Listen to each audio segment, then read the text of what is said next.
kabarnya nih? Waalaikumsalam Bu Ayu, baik alhamdulillah. Bu Ayu gimana, sehat? Alhamdulillah ya, saya juga sehat. Oke Bu ya, mohon maaf nih mengganggu waktunya ya Bu ya. Gimana Bu? Ini Bu, kita kan hari ini mengadakan percakapan pra-observasi ya Bu ya, mengenai nanti sebelum saya akan mengamati nih jalannya proses pembelajaran yang akan Bu Diah lakukan di dalam kelas gitu. Terus sebelum saya melakukan proses supervisi ya Bu ya, di kelas yang akan Bu Diah ampuh. Dan sebelumnya ini saya menjelaskan dulu ya Bu ya. Adapun tujuan dilakukannya supervisi adalah untuk mengetahui ini dan juga mengevaluasi jalannya proses pembelajaran yang nantinya Ibu akan lakukan gitu. Nah, dan kenapa Bu hari ini kita melakukan percakapan pra-observasi? Karena sebagai persiapan awal sebelum nanti Bu Diah akan melakukan kegiatan pembelajaran gitu ya. Agar apa Bu? Agar lebih siap lagi dan Bu Diah dipercaya diri sehingga dapat memberikan pembelajaran yang terbaik bagi murid-murid gitu ya Bu ya. Nah, sebelumnya nih Bu Diah ada beberapa pertanyaan yang akan saya sampaikan kepada Ibu. Yang pertama nih Bu, mengenai tujuan Bu Diah. Kira-kira apa nih tujuan pembelajaran yang pengen nantinya Bu Diah capai seperti itu? Untuk tujuan pembelajaran ya Bu ya. Untuk tujuan pembelajaran itu berdasarkan rancangan ya. Rancangan pembelajaran yang saya tuliskan itu ada 3 tujuannya. Yang pertama itu peserta didik dapat membentuk jalinan pertemanan. Nah, kemudian untuk tujuan yang kedua itu bagaimana nanti peserta didik itu bisa membangun jalinan pertemanan. Dan yang terakhir itu peserta didik dapat beradaptasi karena kan ini lingkungannya masih baru. Jadi bagaimana peserta didik itu dapat beradaptasi di lingkungan yang baru, misalnya di sekolah. Oke Bu Diah, berarti ini ada 3 ya Bu ya tujuan pembelajaran yang nantinya Bu Diah ingin capai seperti itu.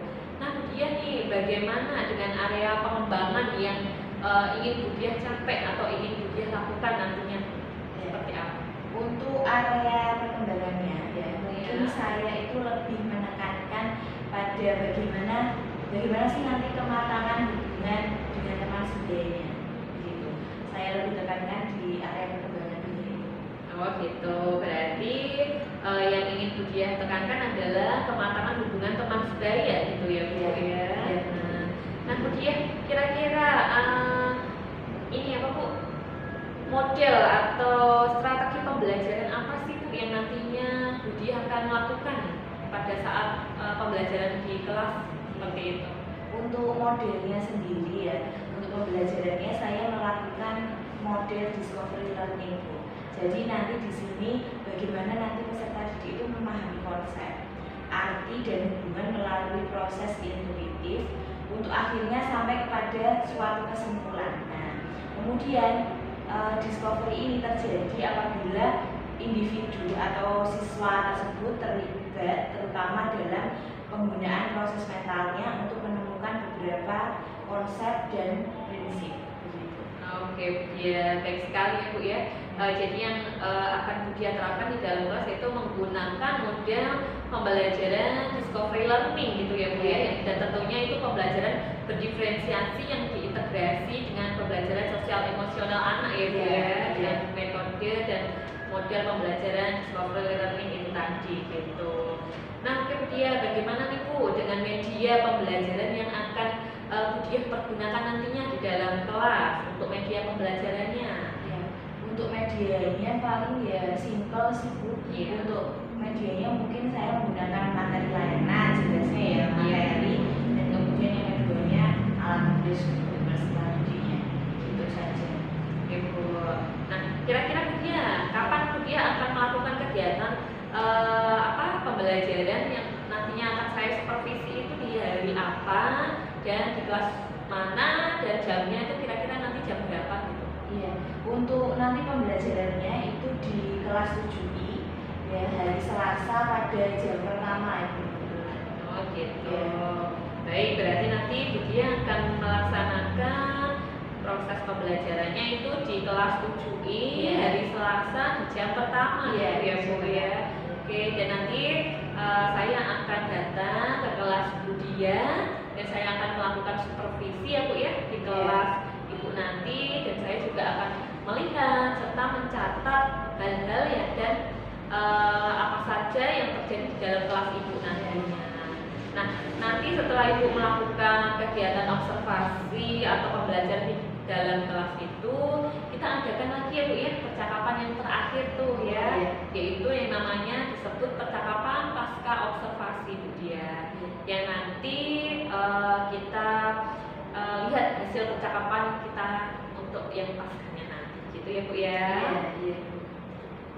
Oke. Nah Bu Dia, kira-kira nih apa yang Bu Dia dapatkan dari hasil percakapan kita hari ini Bu? Iya. Mungkin dari hasil percakapan kita, ya saya ini sih Mbak, mungkin mendapatkan ini Bu, mendapatkan gambaran bagaimana media pembelajaran nanti yang akan saya gunakan. Jadi saya sudah mulai harus mempersiapkan materinya, gitu. Jadi nanti biar sudah siap gitu jika nanti sudah melakukan pembelajaran di kelas. Oke, terima kasih banyak loh ya Bu Dia atas waktunya dan sudah bersedia berbincang-bincang dengan saya di percakapan pra-observasi ini Bu Dia. Sampai bertemu nanti ya Bu Dia di kegiatan observasi di hari Selasa, tepatnya di jam pertama ya Bu ya, di jam pertama di kelas 7I gitu ya Bu ya. Demikian Bu Dia percakapan kita hari ini. Sampai bertemu di kegiatan observasi dan juga percakapan untuk pasca observasi ya Bu ya. Dan sehat selalu untuk Bu Dia. Saya sekali lagi terima kasih dan saya cukupkan percakapan hari ini ya Bu ya. Terima kasih Bu Dia. Assalamualaikum warahmatullahi wabarakatuh. Waalaikumsalam.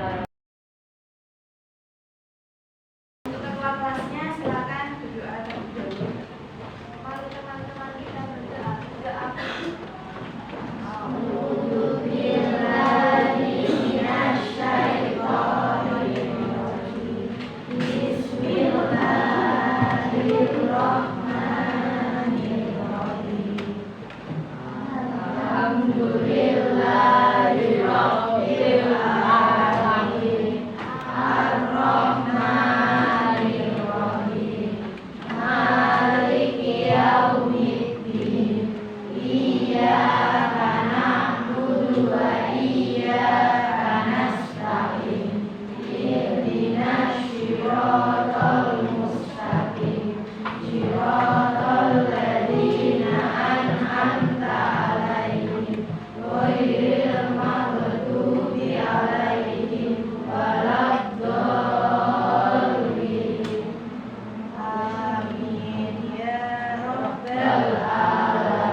Silakan satu orang dibimbing di depan. Mbak. Yang lainnya saya mohon untuk berdiri.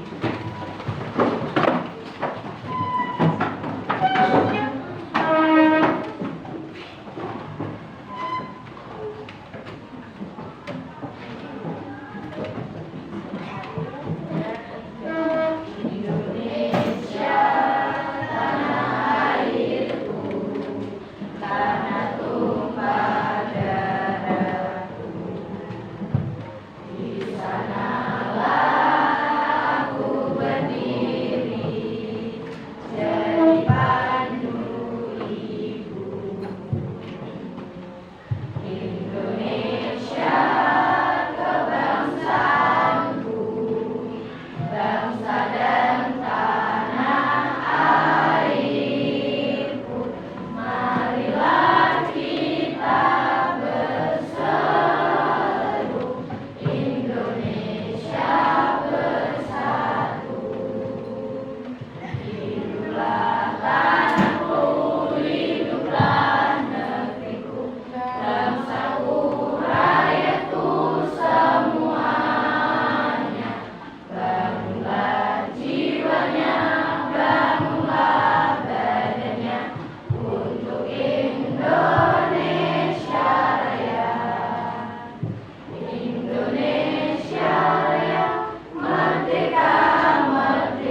dalam kita mengikuti pembelajaran hari ini. Oke, ya. Untuk hari ini, dia mau memberikan sebuah materi, sebuah materi tentang berteman dengan siapa saja.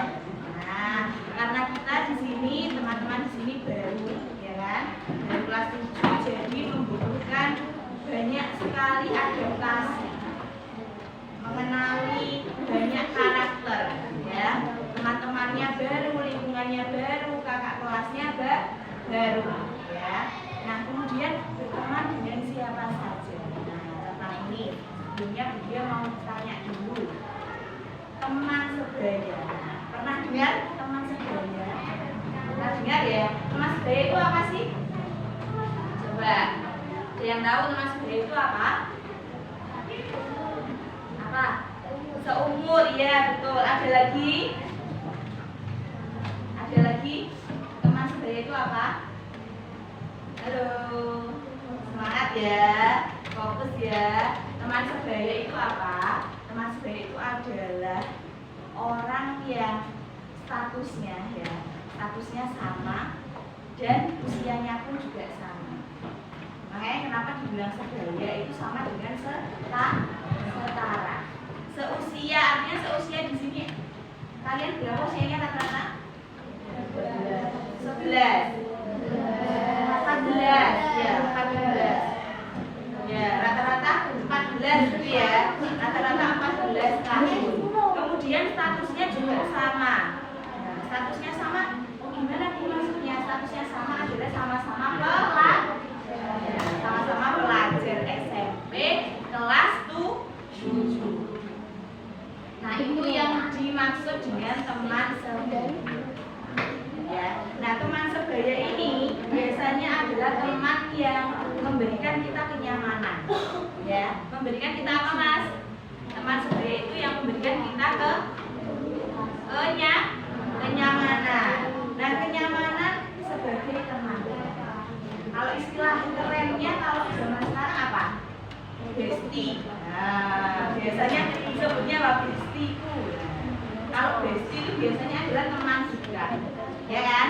Teman dekat itu artinya dia yang memberikan kenyamanan. Kenyamanannya apa, Bu, maksudnya? Kenyamanannya itu jadi tempat curhat, jadi tempat saling berdiskusi, ya, saling bertukar cerita. Nah, itu artinya yang memberikan kenyamanan. Nah, saking nyamannya sampai sekolah aja kepengen berangkat bareng, jajan bareng, pulang sekolah bareng. Artinya nyaman dengan temannya tadi. Itu ya. Nah, kemudian di sini dia mau menjelaskan terkait dengan fungsinya apa sih itu teman sebaya. Fungsinya apa sebenarnya?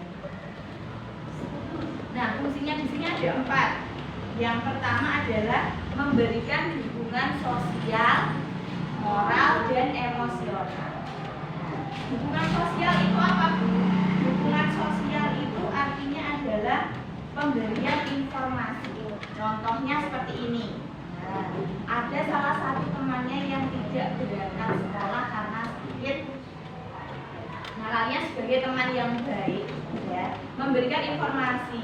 Misalnya, Andi, tadi ada PM dari Bunda. Nah, bisa gitu. Jadi memberikan informasi biar apa? Biar temannya tidak tertinggal. Ya, kemudian kalau yang sosial, yang moral, ya, kalau tadi sosial, yang moral itu memberikan motivasi.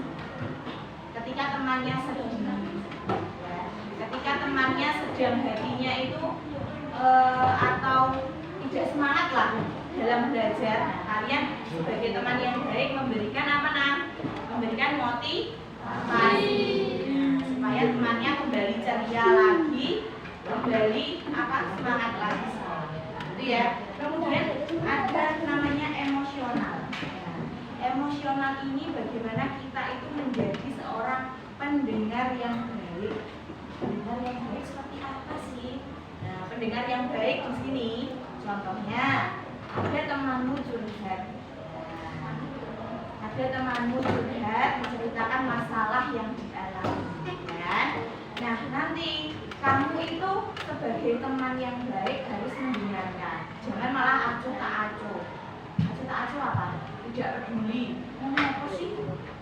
Ya, bicara apa sih? Nah, jangan seperti itu. Jadi menjadi pendengar yang baik. Walaupun kamu di sini tidak bisa memberikan solusi dengan masalahnya, tapi kalau kamu cerita didengarkan, senang ya? Senang ya? Kalau cerita didengarkan teman itu senang. Walaupun temanmu belum bisa ngasih solusi masalahmu, tapi senang. Setidaknya lebih plong, ya nggak? Ya kan? Ya. Nah, kemudian yang kedua itu adalah keterampilan sosial, ya, melalui proses belajar di lingkungan secara baik. Nah, kemudian yang ketiga adalah mengontrol diri. Mengontrol diri itu istilahnya kita tidak boleh egois. Tidak boleh egois. Jadi sebagai individu itu tidak boleh egois. Kemudian yang keempat adalah tempat untuk bertukar cerita. Seperti yang Bu Diana jelaskan. Fungsi dari teman sebenarnya itu ya ada berapa? 4. Yang pertama adalah memberikan hubungan sosial, moral, dan emosional. Kemudian yang keduanya adalah keterampilan sosial. Ya. Yang ketiganya adalah mengontrol diri, dan yang keempat adalah tempat bertukar cerita. Ya. Itu fungsi-fungsinya. Nah, kemudian gimana sih Bu caranya? Strateginya kita itu mencari teman yang baik, dan kita juga disenangi teman. Strateginya seperti apa? Nah, ini dia akan sampaikan beberapa strategi untuk kita itu biar disenangi teman, dan kita itu kalau mencari teman itu kayak gimana sih? Walaupun ya berteman itu bisa dengan siapa saja, tapi kita juga harus mengenali karakternya. Ya, kalau karakternya itu kurang baiknya dalam banyak hal, dan itu mungkin membuat kalian itu jadi merugikan kalian. Yo, silakan dijauhi saja. Karena orang itu punya namanya apa? Kelebihan dan kekurangan. Ya, semua orang itu punya kelebihan dan kekurangan. Oke, nah di sini strategi dalam mencari atau disenangi banyak teman. Ya. Yang pertama, ayo Mas diperhatikan. Yang pertama adalah menciptakan interaksi yang baik. Contohnya, kalau kamu bicara dengan teman, temanmu merespon dengan baik, kamu nyaman nggak? Nyaman. Tapi kalau kamu ngomong sama temanmu, tapi temanmu nggak mendengarkan, malah ngobrol sendiri sama teman yang lain, kamu merasa ini nggak? Apa kok aku nggak didengarkan? Merasa kecewa nggak? Iya, merasa kecewa ya. Nah itu, contohnya itu melakukan interaksi yang baik, menciptakan interaksi yang baik. Ya. Komunikasinya harus ada umpan balik. Ya. Kemudian yang nomor 2, bersikap menyenangkan, menjadi orang yang kadang kan kita melihat orang itu ada yang orangnya itu sumeh. Tahu sumeh ya? Murah senyum. Murah apa? Murah senyuman. Orang yang seperti itu kita senang. Nah, punya teman yang seperti itu tuh senang. Ya. Seperti membuat kita itu malah lebih semangat gitu. Ya, ada tipe teman yang seperti itu ada.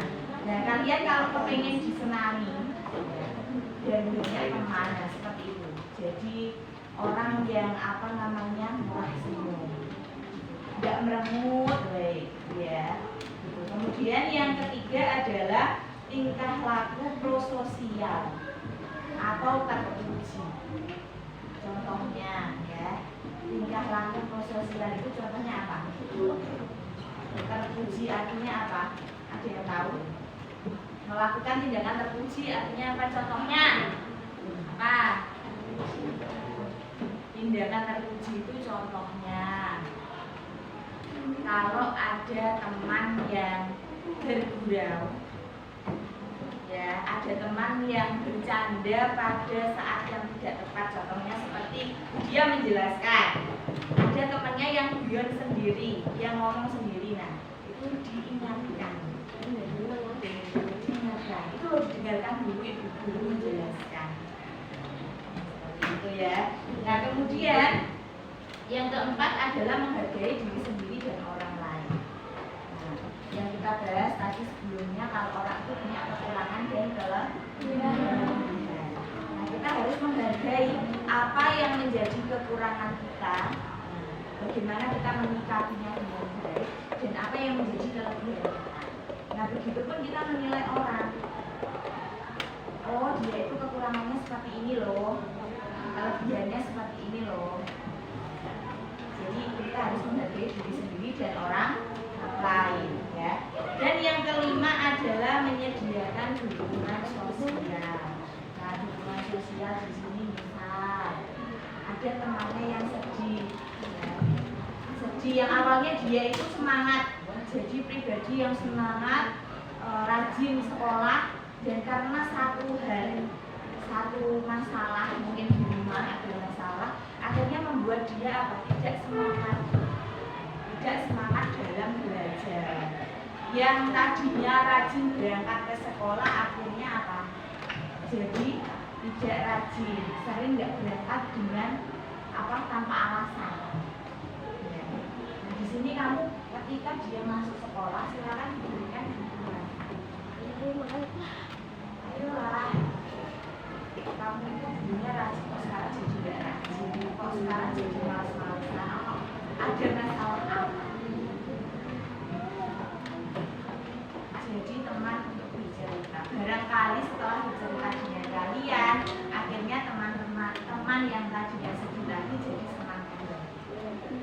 Itu ya, itu tadi adalah strategi atau strategi atau cara untuk mencari dan disenangi banyak teman. Nah, kalau nanti kalian mempraktekkan itu, nanti kalian insya Allah akan banyak teman. Karena kita di sini itu mencari teman, bukan mencari musuh. Betul. Punya banyak teman itu enak. Teman itu tidak harus satu kelasmu saja. Teman itu bisa satu kelas, nanti tambah satu angkatan kelas 7, punya teman kakak kelas. Jadi teman-temanmu itu semakin juga. Itu ya. Nah kemudian kalau tadi bagaimana cara disenangi teman? Nah ini kebalikannya. Strategi yang tidak tepat dalam mencari teman. Ya, kebalikan dari tadi. Yang pertama adalah perilaku psikologis, berburuk sangka, tindakan memaki, dan tindakan-tindakan yang tidak baik.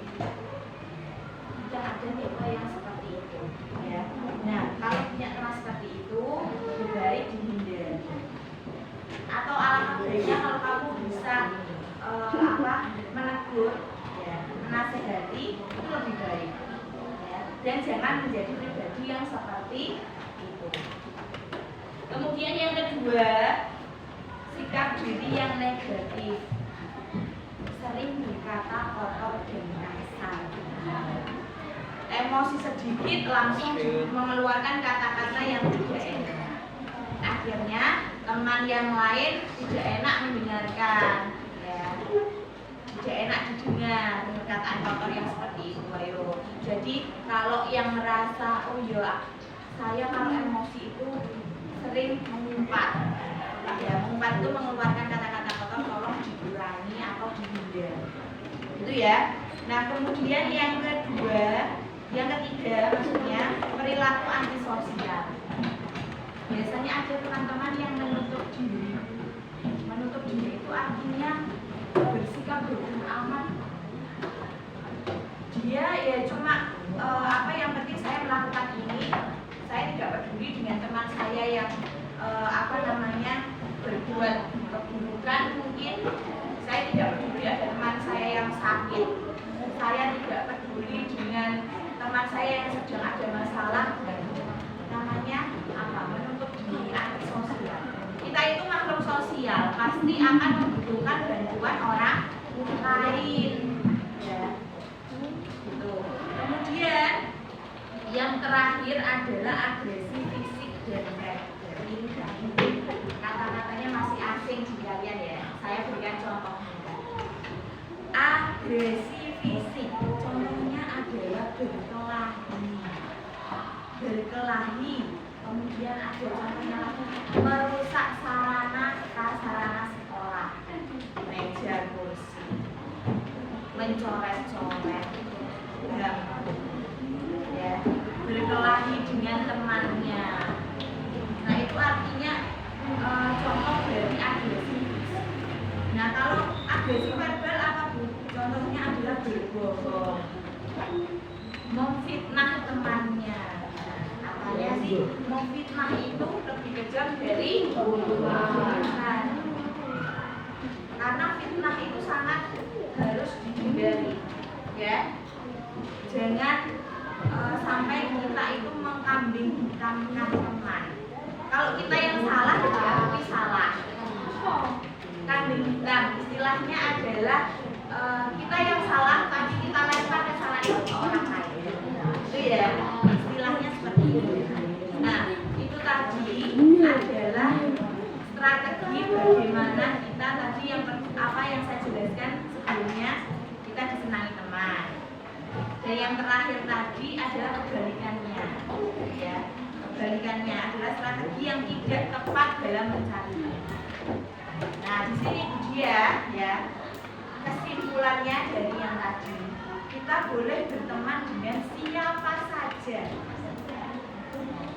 Tapi silakan lihat karakter teman. Apakah dia baik? Apa dia kurang baik? Jika memang kurang baik, ya, lebih baik dari. Tapi alangkah baiknya jika kamu bisa merubah sikap yang tidak baik tadi menjadi baik. Itu ya, itu penjelasan materi sedikit dari dia. Untuk sejauh ini ada yang ingin ditanyakan atau ada yang kurang paham? Ada tidak? Sebelum nanti dia akan membentuk kelompok. Ada? Tidak ya, saya kira sudah paham semua dan bisa diterapkan di kehidupan sehari-hari. Nah sekarang dia minta tolong, ya, satu kelas ini membuat 4 kelompok. Ya, nanti kelompoknya berderet saja. Kelompok 1, kelompok 2, kelompok 3, kelompok 4 ya. Nanti silakan jadi satu duduknya di bangku yang tengah. Ya, yuk silakan membentuk kelompok. Yuk, kursinya dibawa ke tengah. Yuk.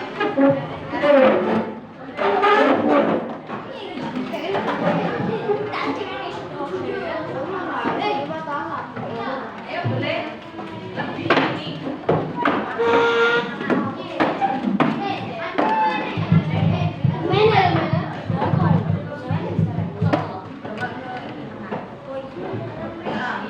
Ayo.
bersama kelompok ya. Ini ya pinter. Dan kemudian ada salah satu nanti yang menulis di sini. Itu ya. Saya Kelompok 1, kelompok 2.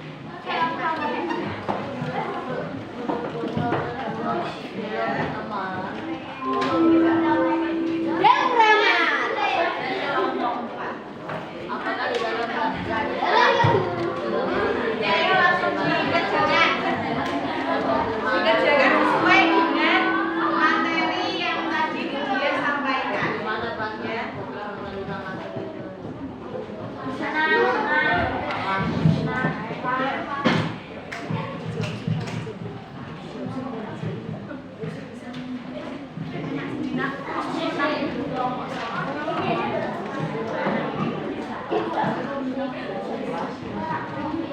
tulisan ciri-ciri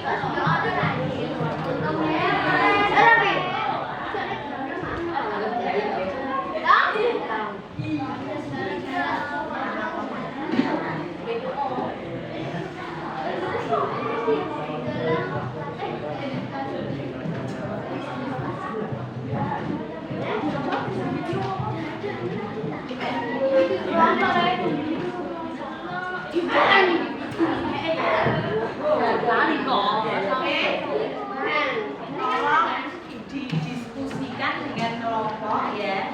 Nanti sekretarisnya untuk menulis jawaban dari kelompok.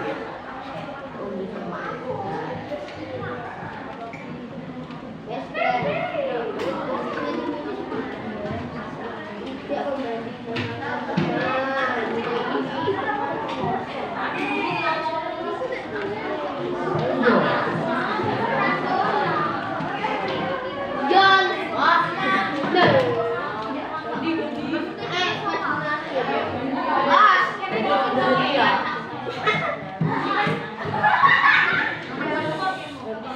Suaranya dikurangi. Bagaimana perasaan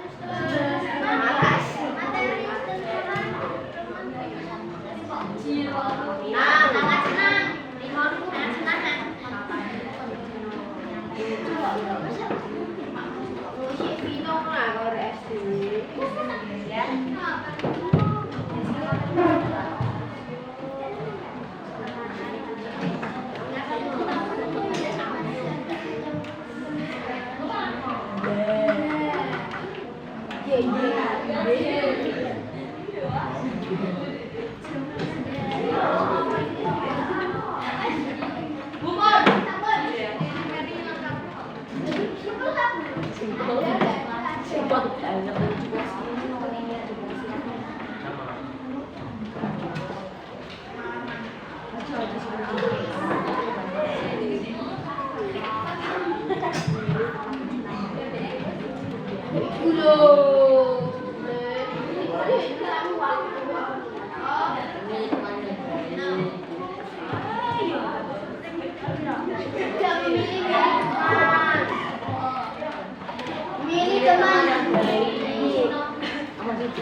coba dia boleh pinjam sini Mas.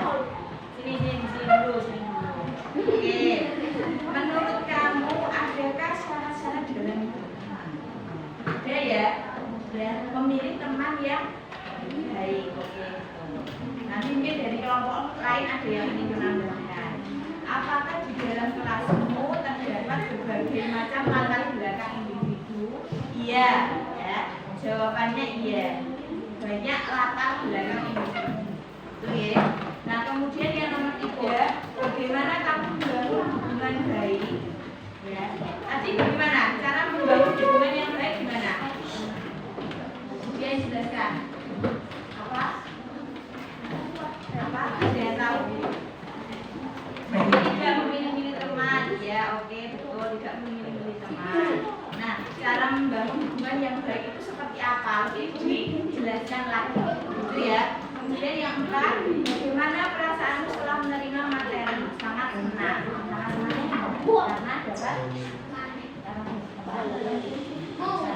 karena dapat ilmu. Oke. Nah, apakah setelah materi ini selesai, apakah masih ada hal yang perlu disampaikan? Ya, hal yang perlu disampaikan seperti apa? Gimana? Masih ada hal yang perlu disampaikan terkait dengan apa? Terkait dengan materinya. Udah, itu untuk hasil kerja kelompok 1 ya, kita mau diplot dulu semuanya.